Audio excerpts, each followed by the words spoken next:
पोट साफ न होणे, डब्ब होणे, गॅसेस होऊन राहणे, हे काही लक्षण आहे?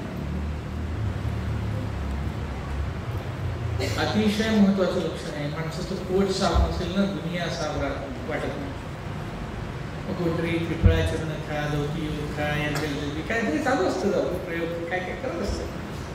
आणि ते काय त्याचं मूळ कारण लक्षात न घेता ते खरंच राहिलं तर त्याचा उपयोग होत नाही.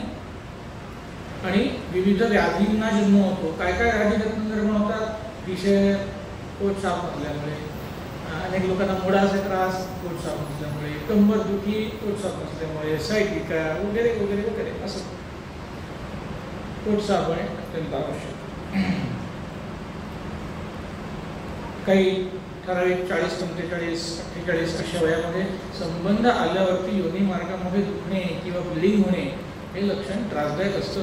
काही प्रकारचं असं लक्षण बारकाव्याने संकोच न करता डॉक्टरांनी सांगितलं तर अशा सुद्धा एका कंडिशनमध्ये कॅन्सरचं निदान झालेलं आहे. तिकडे कॅन्सर असं पाहिजे असं नाही, पण अन्य सुद्धा काही अशी इन्फेक्शन्स, काही सूज, काही जखम या गोष्टींचं निदान करून त्याची चिकित्सा करणं आवश्यक असतं. पण ते संकोच न बाळगता सांगितलं पाहिजे.